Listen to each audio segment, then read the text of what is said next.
Okay, hello everyone. Sorry for the slight delay. So, welcome to the first session of the Project Wordless 2025 Summer Music Webinar Series. Musicians Toolbox, everything you need to play, practice, and perform effectively. So, just as an introduction, my name is Alessandra, and I am the Curriculum Director of Project Wordless, and we are an initiative that seeks to encourage self-expression through mediums without the use of words. So this year we are hosting a three-session webinar series focused on exploring different aspects of being a musician.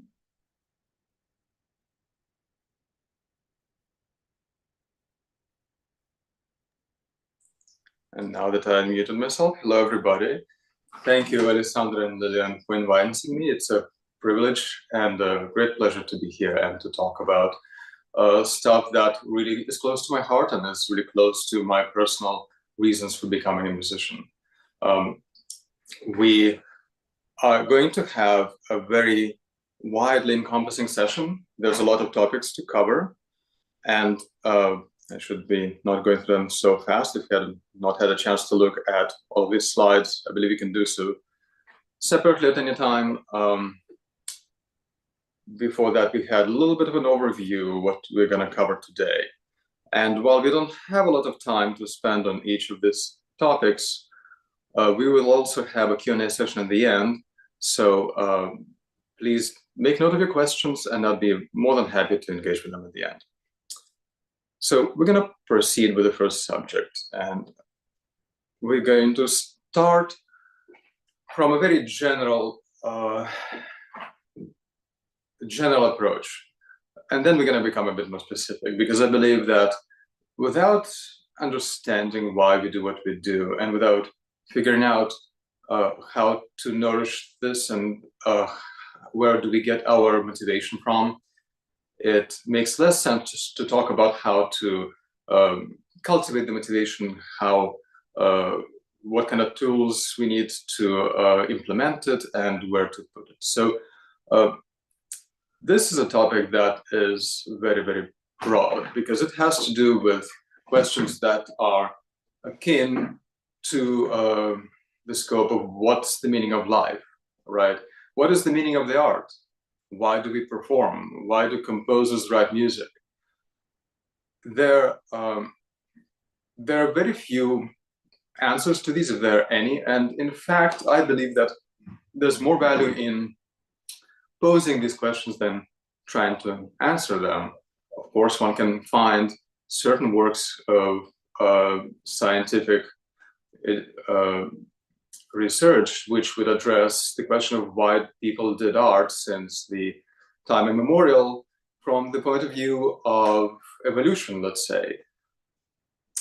In my opinion, that might be plausible, but it also might be missing crucial points, because the reasons we do art are hidden, and they're probably designed to be so. I think that there's value in keeping the unknown and unknowable in what we are discovering here, in what we are exploring.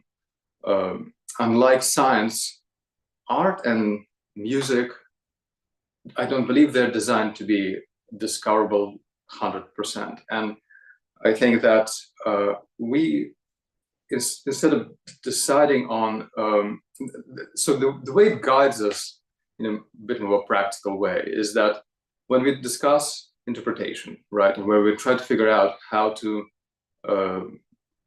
play the piece, or when we've heard a composition we don't understand, or that we feel like we are engaging with, but we are not quite sure how it works in a different way than what we're used to, perhaps. We all had this experience.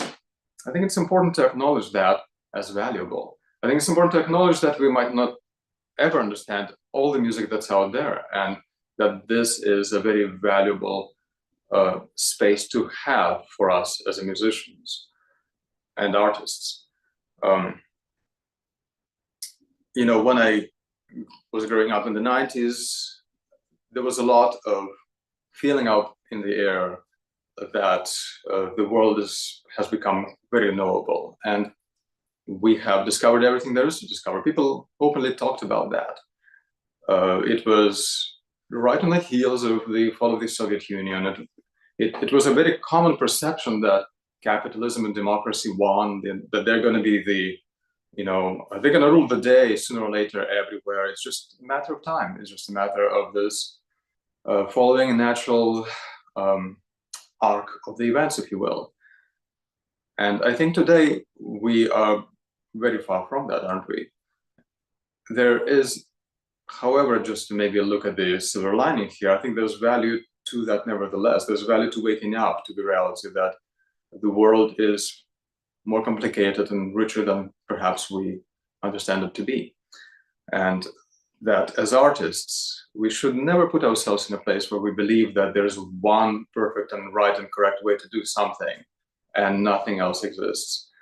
There is a lot to discover here, including about ourselves and about the way art works, the way music works on us and for composers, through composers. And we should never close ourselves off to that. And so how do we develop something that is of genuine value here? How do we get ourselves to a place where we actually have something to say or feel like we have something to say? Well, I think that if you're here, if you're watching this webinar, whatever drove you to this already means that you have something to say, doesn't it? It means that for you, music and art, that's not something you just casually engage with when you're in a taxi or in an elevator. And even if that's who you are, you still engage with it, you still respond to it. Everybody has something to say that's worth cultivating at some point. It's a matter of listening to yourself. And it's a matter, I believe, of creating space to do so, of getting yourself to pay attention to such things. And so I've put develop your own voice at the top of this list because from here comes everything else, right? So develop your own voice, you have to have space to do that, right? To develop your own voice, then again, there are studies that have shown that, and since this is not a scientific webinar, I wouldn't be able to cite you the exact studies, I'm so sorry, but there have been studies to show that unstructured playtime increases creativity in kids. Unstructured recreation time, unstructured time, boredom is actually crucial for our creativity. And that's not just for kids. That's not just for teenagers. That's not just for young adults. And it's for adults of any age. It works slightly differently, I believe, but this is something that we can't possibly imagine the development of artistry without. You gotta have time when you are not a robot and when you don't have a task in front of you that is 100% achievable, that you have to solve and move on to the next one. You have to have time in your life where nothing is scheduled, you just left your own devices. And in this time, it's important that you are not on Facebook. It's important that you're not in front of the screen of any kind. It's important that you are living a real life, that you are, moreover, that you're connecting to real people in the room with you, people who are there to reflect back on you, reflect back who you are, enrich your understanding of yourself, of your impulses, emotions, of your intellect, of how you come across to other people, and vice versa to them, back to them. We don't really exist in vacuum, and we don't really get to know ourselves in vacuum. We don't really get to grow by ourselves. We grow through introspection, but this introspection needs to be fed by interaction with others in real life. There are books I can recommend that address this with far more articulate, that address this far more eloquently than I can. In the space of time I have, we can cover this in the Q&A session. Now, once you had this kind of time, and once you have created the space and you taken steps, and that's a process, of course, taking steps to develop yourself. Pay attention to your feelings, pay attention to emotions. Too many of us are running away from such stuff. Too many of us are risk averse, conflict averse, averse to any kind of emotionality. I think we also live, it's fair to say, in a society that is not encouraging this kind of interaction, and I don't believe that's healthy for artistry. Now, with that out of the way, we're gonna, as I promised, move down the list to something a bit more specific and a bit less broad. So, as musicians, to develop our own voice and develop independent interpretation, we have to have not just our sort of own feelings and personalities. We have to also have a certain amount of knowledge. Knowledge is almost infinite, and as you know, and so I would encourage anyone to go ahead and read books, study up on the history of music, history of art, history of politics, of just history, philosophical works, works of literature, everything that has been created by humanity, that especially things that seem to draw you naturally, right? A lot of this is detective work, right? So if you are fascinated by the French Revolution, go read the history about it, go read the works of philosophers that lived around that time, study up on the biography of Napoleon, who of course was already much more of a figure for the period after that. And therefore you can then understand the works of music written at that time, such as the Beethoven's Third Symphony, who famously included Napoleon in its title and then tore it up as he crowned himself the emperor. That adds to your interpretation of the work should you ever conduct or play it in the orchestra, for example. Then, armed with knowledge, we interpret the scores differently. And interpreting the score is a separate subject in itself, and I could probably spend just as much time talking about that. But interpreting the score has a lot to do with psychology of composers, has a lot to do with us understanding what it takes to create a piece of work, understanding that the scores are created with the mind of communicating to other human beings, the performers. They are not computer programs. They are not designed to give you 100% of information and have you just go through the motions of performing. You are supposed to bring your artistry to the score, and the score gives you just enough information, sometimes too much, sometimes too little. That depends on historical time, that depends on the specific composer and their attitude towards notation, you know. And so all too often we are bound by the visual aspect of notation and the superficial items in it. I believe we will discover a bit more about it in the later chapters of this presentation, when we talk about the tempo markings. So actually, we might do it as well. We might do this now. So let's proceed to our first example. This is Mendelssohn Violin Concerto. Let's see if I can find this slide for you. Oh.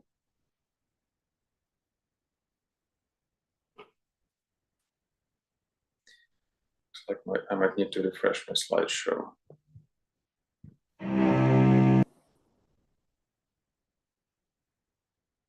Hang on, guys. Just a little bit of technical difficulties here.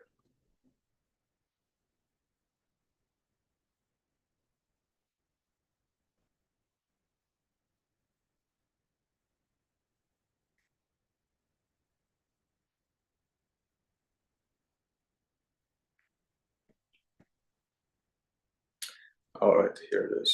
Sorry about that.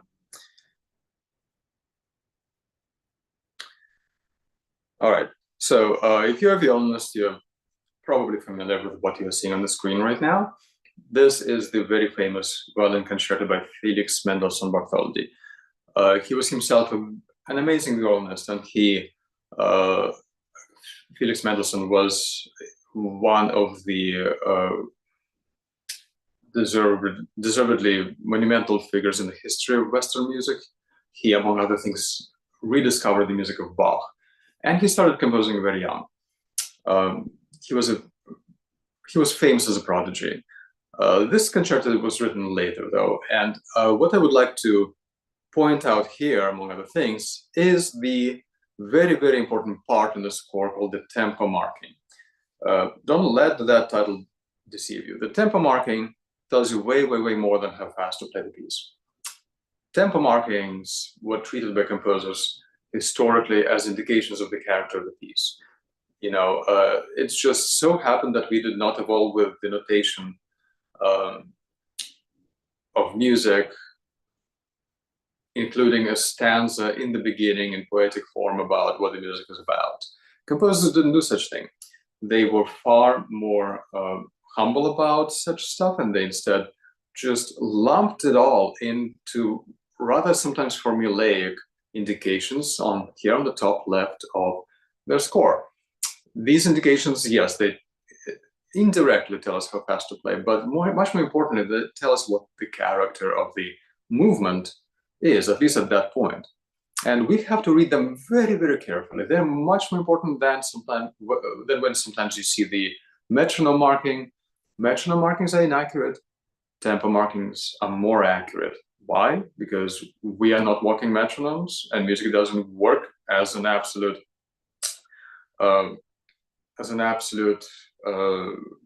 creation in space and time that doesn't change no matter what. It works relatively to the human beings that play it, to the number of them in the room, to the size of the room, to the weather conditions, to the conditions of the instrument, to all sorts of human interpretive factors that go into that. And what's important to composers is not that you hit a certain metronome beat, but that you get the essence of the work right. And that is less of a precise science. Too many of us look at tempo marking and believe that something like allegro actually means fast. Allegro does not mean that. If you translate allegro from Italian, it actually means upbeat, happy, energetic. It means a character. Same way, grave, for example, does not mean slow. Grave means heavy, grave, with a lot of sort of weight to it. These are character markings, and even when you have presto, which does mean fast, it is not to be interpreted as a certain amount of beats per minute. This gives you a pace of a person who is running. Now, in this specific piece, what I would like to talk about is the very interesting tempo marking has a comma in it.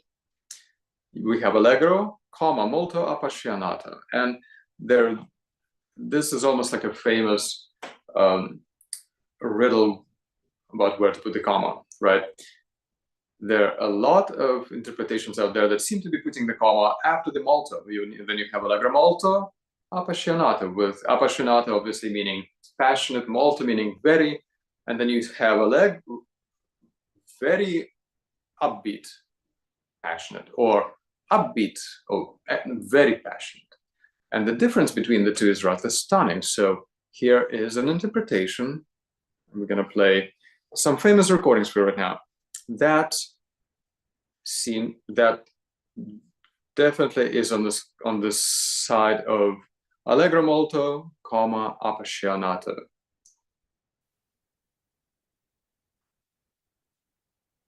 Let's hope the sound works.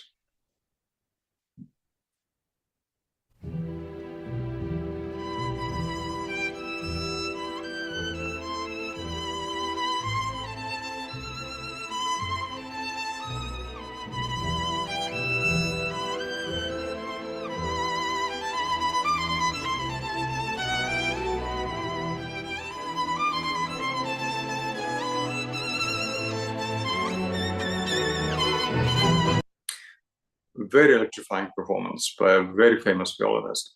And now I would like to present a performance from around the same time period by another very famous violinist who has taken a very different interpretation of the tempo marking, it seems like.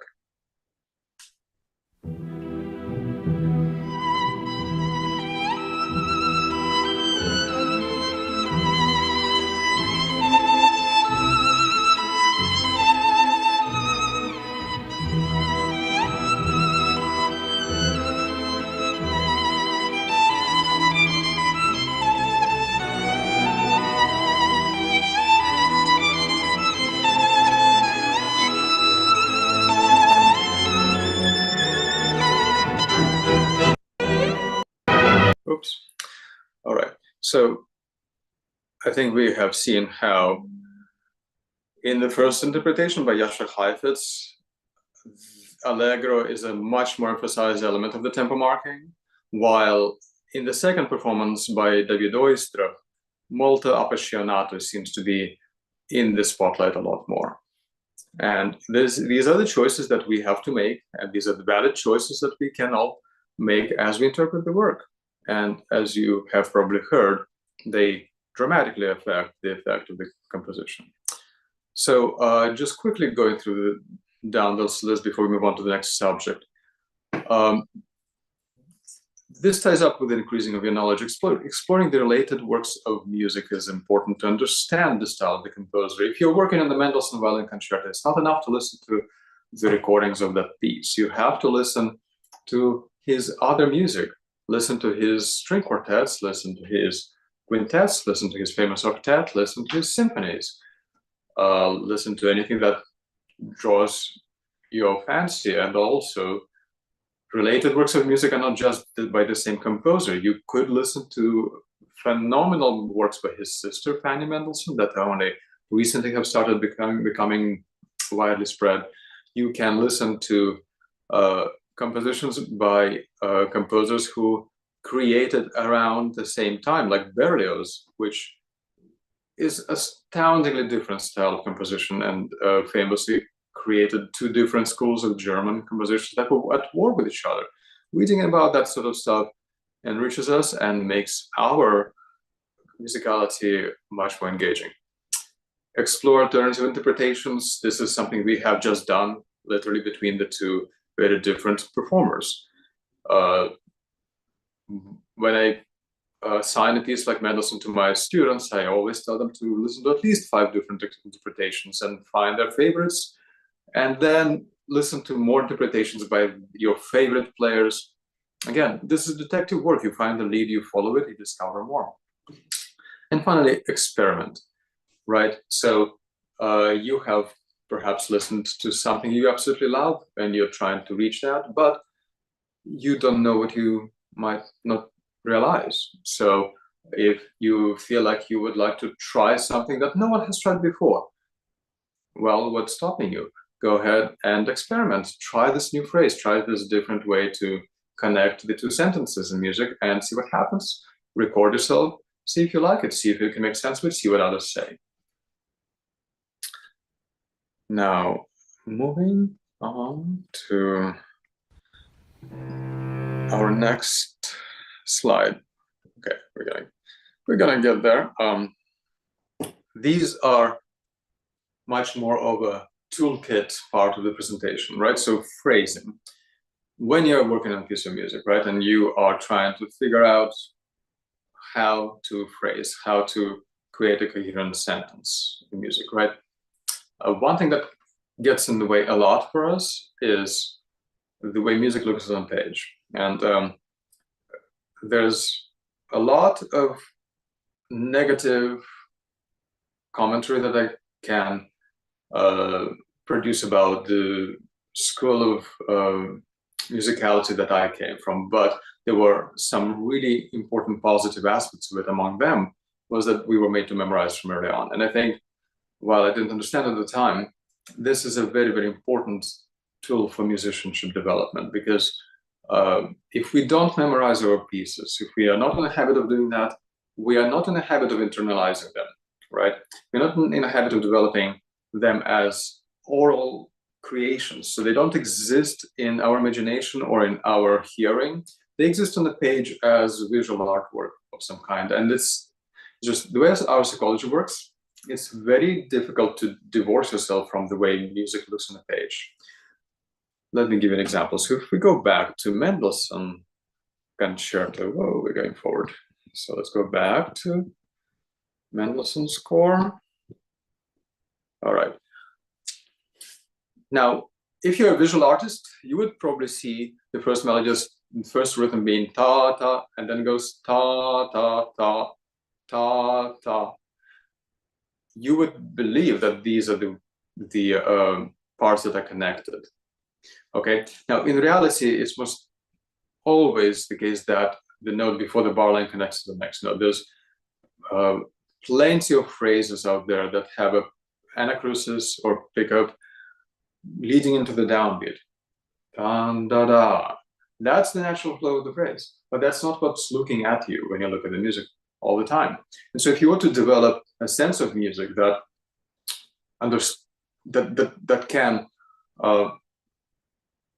bridge this divide between the visual and the oral, you have to memorize, okay? Because when you memorize, you don't have any of that visual anymore. You are perceiving music the way it's designed to be, which is orally, and then you can interpret it better. Now, something like that is obviously just a very surfacey way to analyze this. There are musical structures that are far more complex, and they're only accessible to us if we memorize, I believe. Internalize means that when you are thinking of a phrase, when you're thinking of a texture, maybe, or music, try to come up with a way to relate to it, try to come up with a way to describe it in terms of physics or emotion, or in terms of real life situations. Sometimes theater can come handy. Maybe this is one character, maybe that's another, talking to each other. Maybe there's a competition going on. Maybe there is various kinds of interaction. Maybe this is a little puppy. Maybe this is a sunlight. Maybe what is depicted doesn't have to have anything specific about it at all, but this is a play of gravity in the universe. I don't know, but the worst thing we can do is just leave music be very, very abstract and very, very describable in terms of pitch and rhythm. Let's go beyond that. And for those of us who are string players, wind players, who have to and have control over sustaining the note and shaping the tone, this is especially crucial because those notes need a lot of attention, and there are very few ways to actually notate that attention, that kind of attention for composers. Yes, you can put sometimes the hairpin underneath it, but much of the time we are looking at those half notes and whole notes, and we are waiting for things to happen while they are supposed to have their inner life, especially if it's a solo composition or a chamber music composition. They might need to grow, they might need to change, they might need to be intense or laid back. Okay, so especially if you are producing tone continuously, you have to have creative imagination of this kind, and you have to internalize stuff that you're memorizing. And a really good tool to do that would be to sing your melodies, something I was always bad at, and my voice never coordinated, but it's a worthwhile investment to develop that kind of thing, get out of your comfort zone. Do this by yourself. Just go to the keyboard in your room if you have one, and practice first matching pitches, which we're going to talk about a little later, and sing your part. Sing it badly, but sing it with expression, okay? If you are absolutely terrible at singing, or if the part is written so that you cannot sing it at all, act it out. You can say the rhythm of the piece. So here's the rhythm of the Mendelssohn violin concerto. You can say any kind of nonsense syllables you like. La, la, la, la, la, la, la, la, la, la, la, right?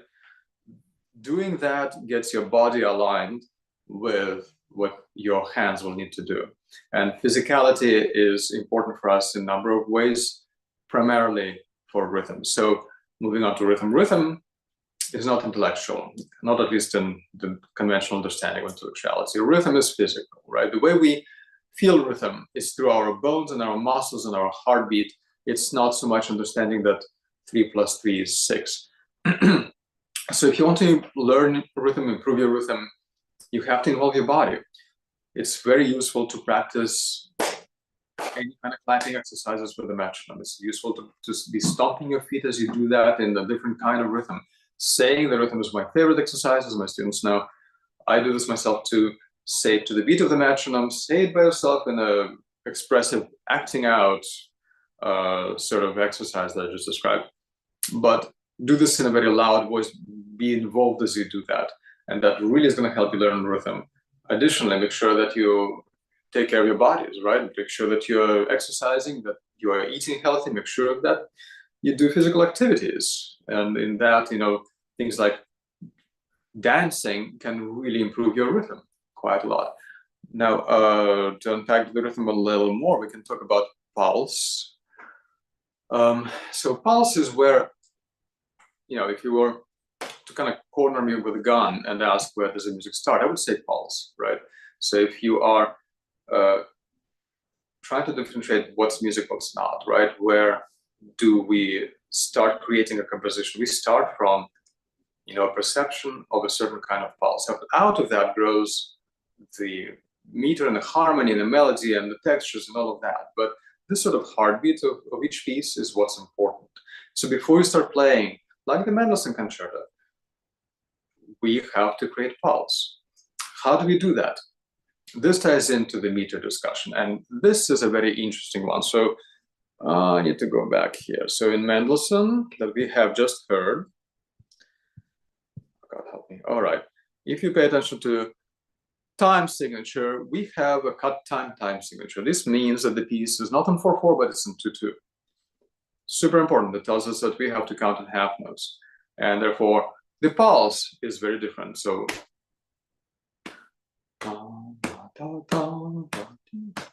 this is the heartbeat of the Mendelssohn concerto.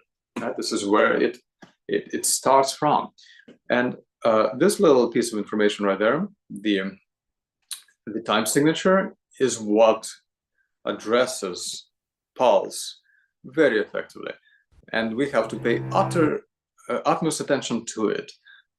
A good example of that is the Bach's Cello Suite Number 5. So the problem with this piece is that a holograph manuscript of it does not exist, right? Bach's manuscript, meaning manuscript in Bach's own hand, which is considered the holy grail of the musical sources, was lost for all 6 cello suites. And what we have instead is the next best thing, which is the copy by his wife, Anna Magdalena Bach, which is what you're looking at right now. Anna Magdalena was a singer. She had a lot of work in front of her copying Bach's manuscripts and has done an amazing job at it, but things like slurs are notoriously very approximate, and we have no confidence that they were accurate.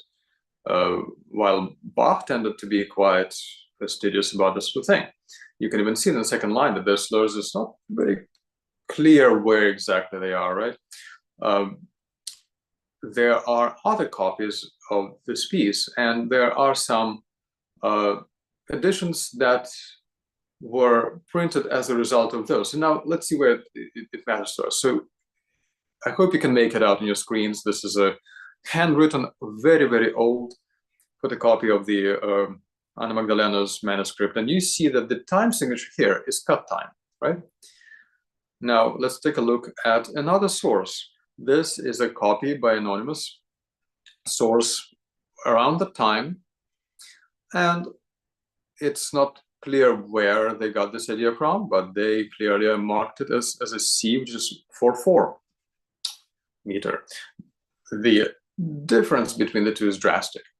We have a famous recording, sorry, again, I'm getting confused here, by Pablo Casals, who famously rediscovered these works. He found manuscripts of Bach's cello suites, but unfortunately those manuscripts were from 19th century copyists and editors who took a lot of liberties with them, including time signatures, including composing additional notes, including various kind of liberties that we would not even think about doing in our days. And so perhaps this is why he orients himself towards a version of Bach's cello suite that seems to be grounded in the 4/4 meter instead of a 2/2 meter. Here's the difference. Here's the pulse of the 4/4 meter. You can try this now if you especially know the piece. Follow Pablo Casals' recording and tap or clap the quarter note beat to it.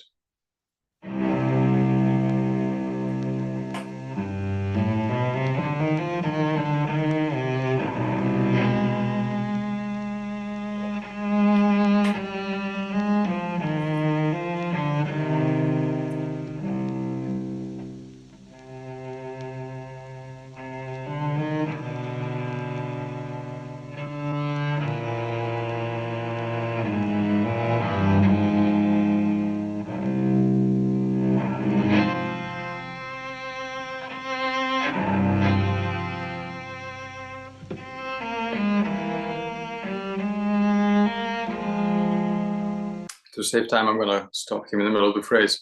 Beautiful playing, very emotional playing, definitely in 4/4, it feels like. Now let's listen to Stephen Isserlis, a famous modern-day cellist.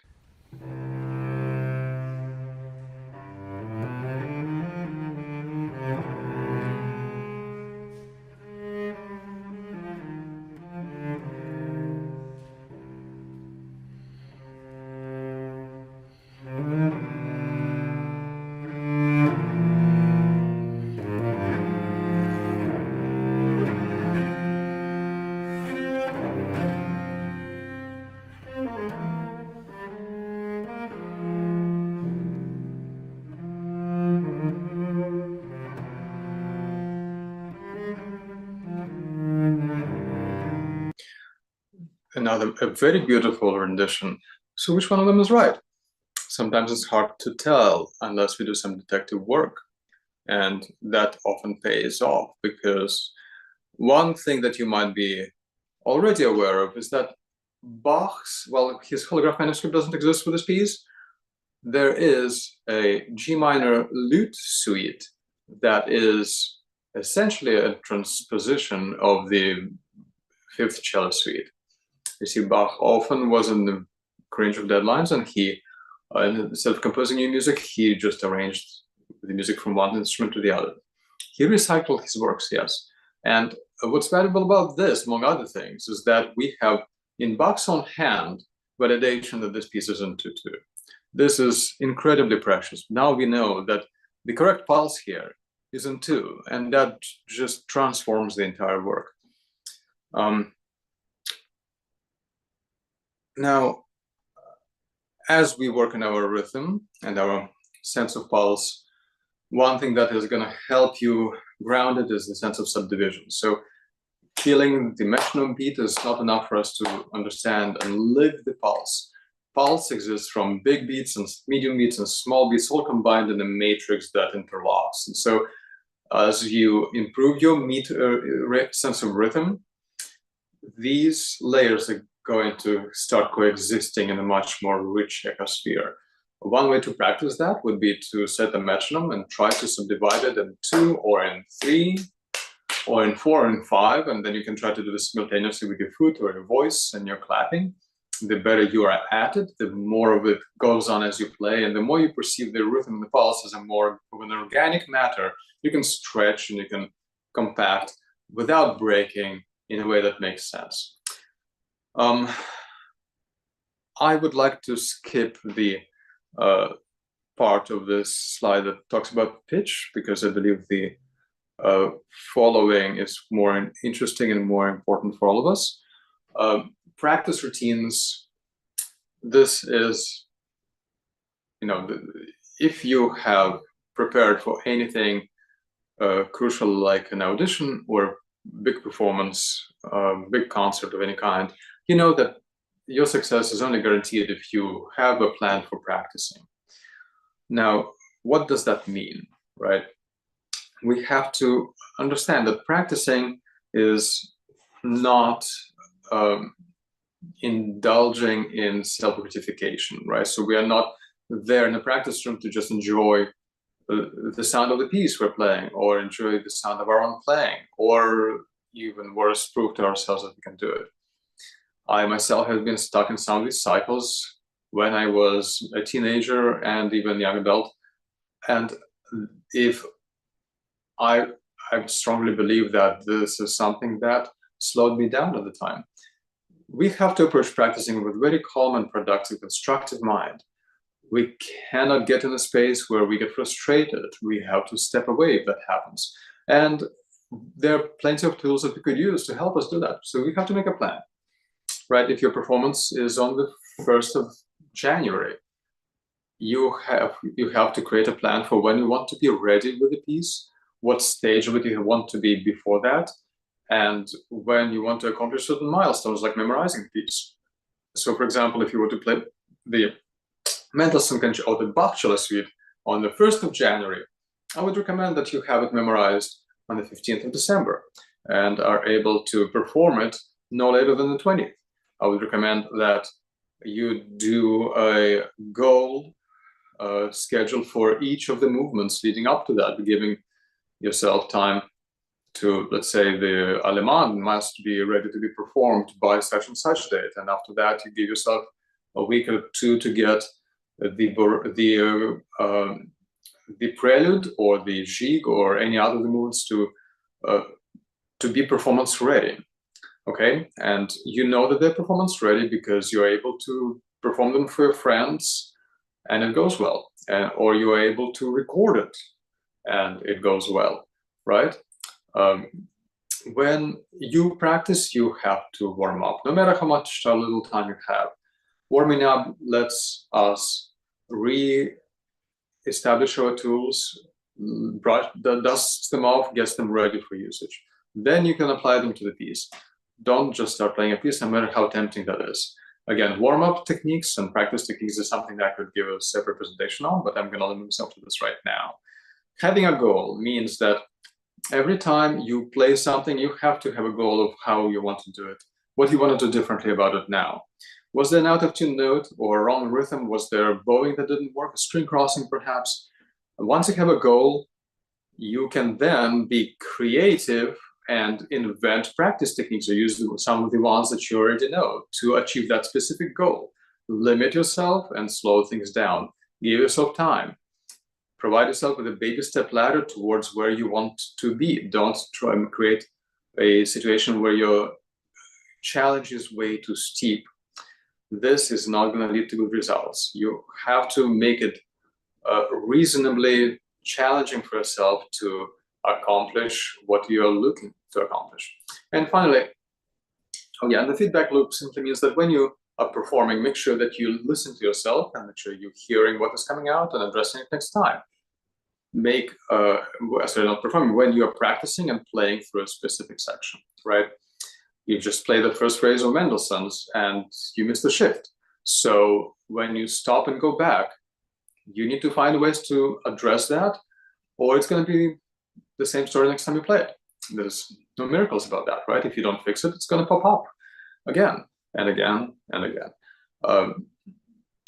Finally, in the practice session, this is something I need to remind myself to do all the time. Sometimes set a timer. The timer might be on 10 minutes for some of us, on 5 minutes for some of us, and on 15 minutes for some of us. I would not recommend practice sessions longer than 20 minutes without a break. And the break might be 2 minutes long, it might be 10 minutes long. It might be whatever you need it to be to clear your ears, to clear your emotional palate, and come back with a calm, curious, and positive attitude, and break the cycle of what might feel like hitting your head on the wall, getting frustrated, and getting into some of the negative places we want to avoid when we practice. And so last but not the least, is it last? Oh, no, it's not. Well, communication in ensemble settings is a huge topic. If you're in an ensemble, you have to realize that you are, in addition to dealing with music, you're dealing with human beings, personalities, insecurities. You are there to accomplish something specific, and that you need to limit what you expect can be done, and you have to go at the pace that is dictated by the needs of the group. That might mean the needs of the people who might not share your interpretation, people who might struggle with technical elements that you are not struggling with. And if you are the person who finds yourself struggling with certain technical elements, well, this is upon you to try to get out of this place and try to bring your best game to the group, but also to maintain a positive attitude about it. Okay, so we need to nourish positive environment in any group we are in. This means that we need to leave the baggage at the door. If you had a bad day, if you had something unpleasant happen, an exam didn't go your way, perhaps take a few deep breaths. And good technique is to breathe in for 3 counts and breathe out for 7. Slow breathing out calms down your pulse, okay? And so then you enter in the room in a calm manner. You're not bringing this baggage for everybody else to deal with. They might not be in a good place to deal with this themselves, and that might not be a good rehearsal then. Nourishing a positive environment means that we are enabling others to be their best selves, enabling others to play their best way and to feel safe around us, safe to share their ideas, share their opinions, safe to take risks in their performance in playing, that they are not going to be lectured or punished by us, that they are going to be noticed when they do something good, when they do something that's worth noticing, or even if it's just because someone had a bad day and we want to encourage them, right? So we have to envision this kind of space and act as we would like others to act towards us in it every day, despite what might sometimes feel to us as unfair and as not the kind of treatment that we might ourselves hold ourselves to the standard of. If you are going to go down this path, then this is going to be spiraling out really quickly. Now, finally, before we proceed to Q&A, and I'm wildly behind schedule, I notice, performance. So again, if you have a performance coming up, and especially if you have a very common experience of being nervous when you perform, that is something that all of us are familiar with who are in this business. There are ways you can do about this, right? You can plan ahead, and you can plan how you're going to get yourself ready for this kind of thing, right? Visualization is something I've personally found very useful for that. So when you visualize, you literally imagine the room you're going to be in. Of course, you need to then know what that room looks like, and it might be worth it to find pictures online or go there yourself and take a look. Maybe make pictures yourself. Okay, sometimes you might print them out, put it in your music stand, and imagine in that space. Visualize to the smallest details what it's going to look like when you're in a green room or whatever that is for you.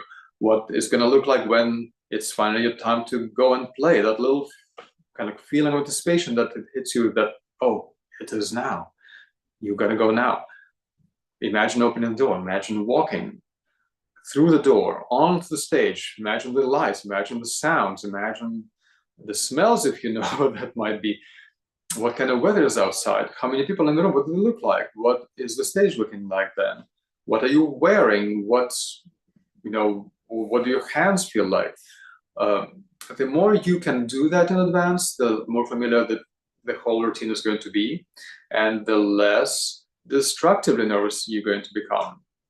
We covered breathing 3 in and 7 out for calm and control. This is something I do all the time, and especially useful in the moments leading up to the performance.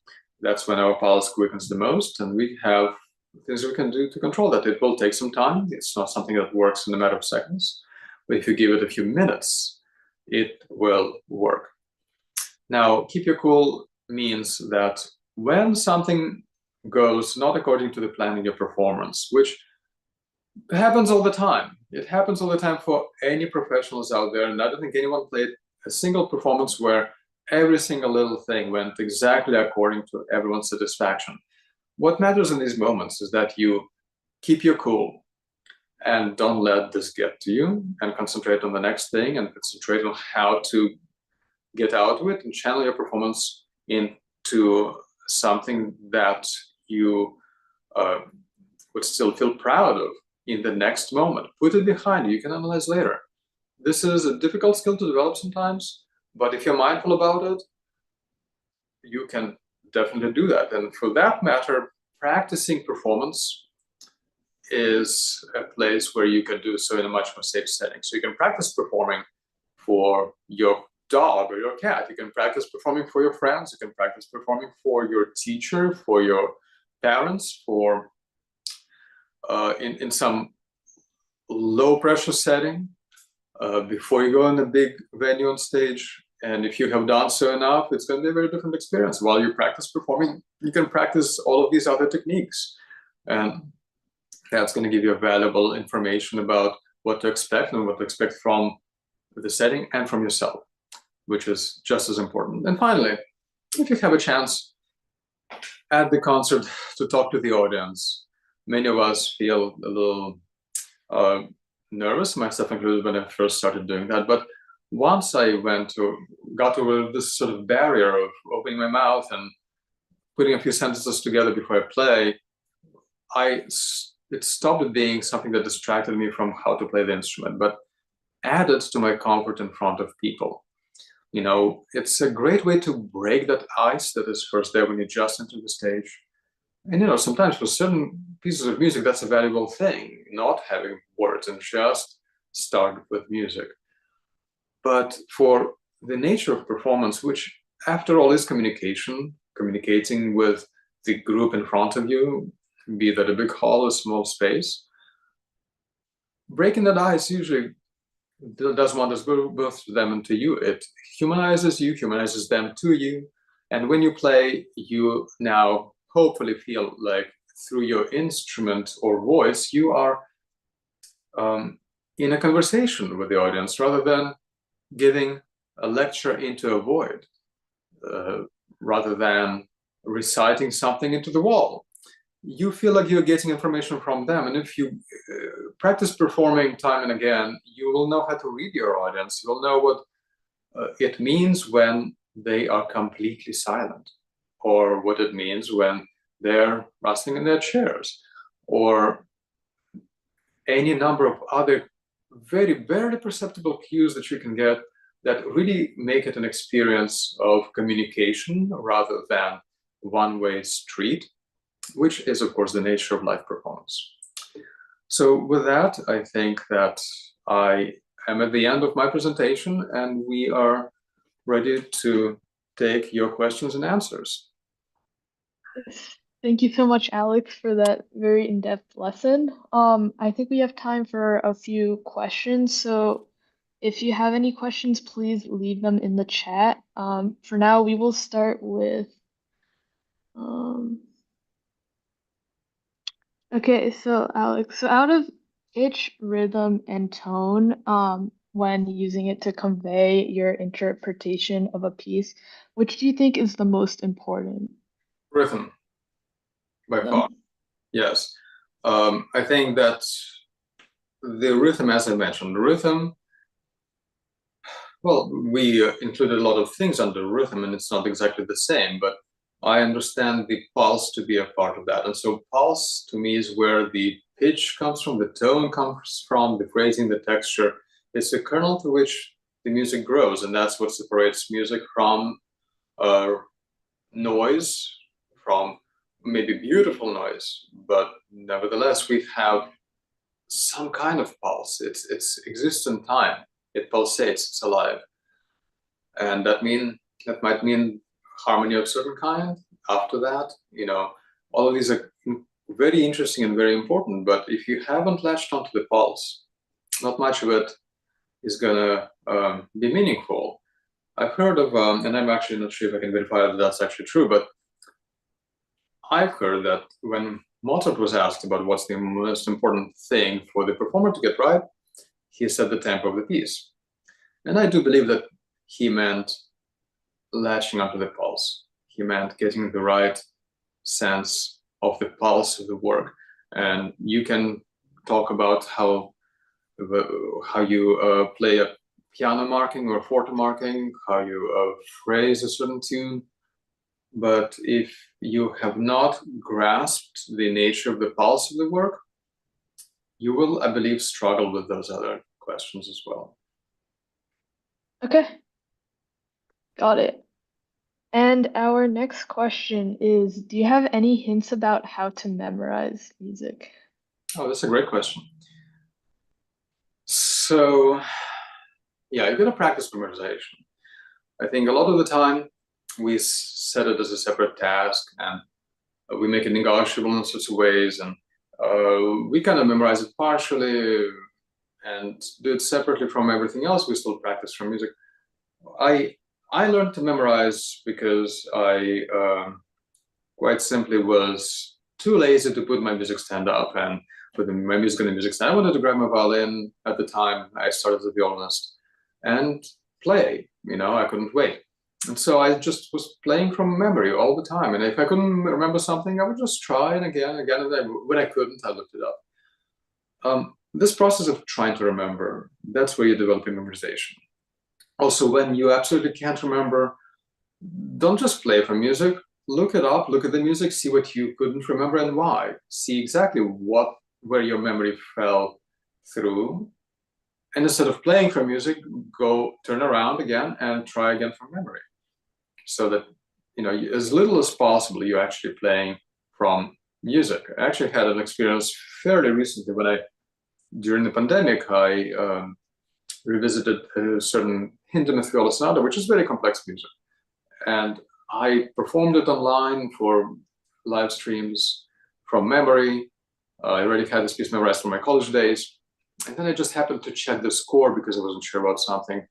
And I did it for the first time in what must have been months. And when I opened the score, I was just stunned by how complex it looked. Because by that time, in my mind, the piece was simple. It was something that, of course, that next section follows. When you memorize, you just internalize the work. It has its inner logic. You understand that inner logic better. And that's where the intellectual part of memorization kicks in.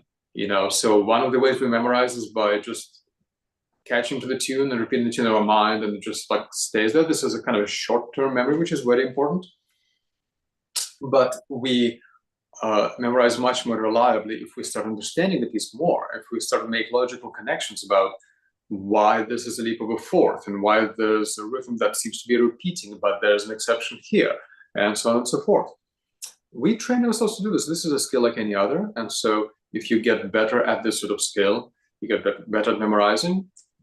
But first and foremost, give yourself a non-negotiable goal to memorize first. Okay, memorize as you learn the piece. Memorize it as a part of the process as you learn the piece, because you're not going to get to a place where you can perfectly play the piece and then you start memorizing, right?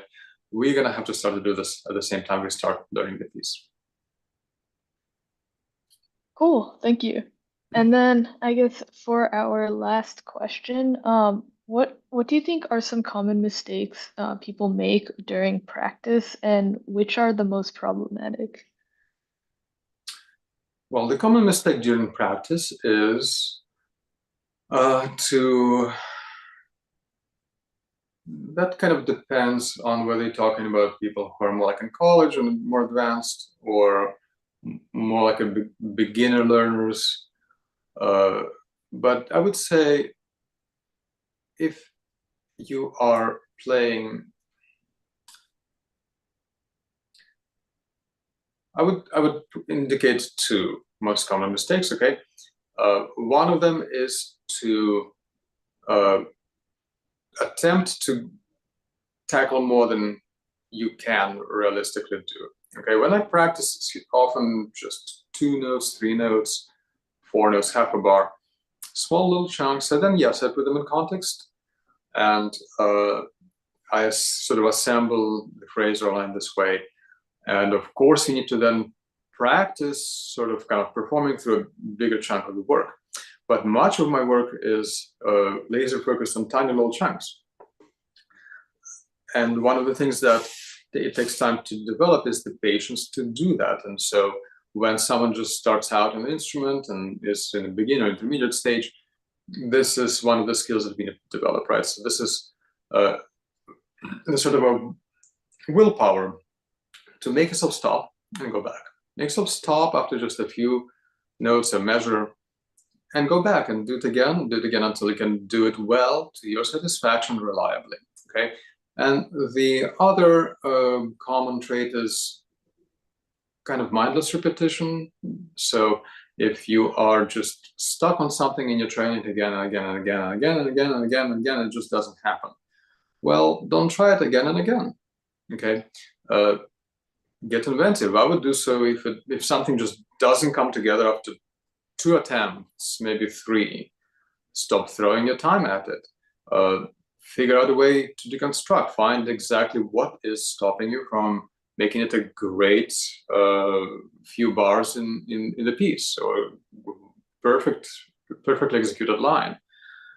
If you can identify this, then figure out what in your technique needs attention to get through that jump on the fingerboard or into that bow stroke. Then you can concentrate on that. If you're developing a bow stroke, do this on the open string first. Don't do this with the left finger having to jump up and down, grabbing double stops, right? So again, baby steps, create a ladder which you actually can follow realistically to success, and don't put up in front of yourself challenges that are insurmountable right out of the gate. Great, thank you so much. Okay, so if we could head to our last slide. Thank you. So that concludes our webinar session for today. So thank you to everyone who could make it, and to those of you who are watching the recording right now. And thank you so much, Alex, for your very valuable insight.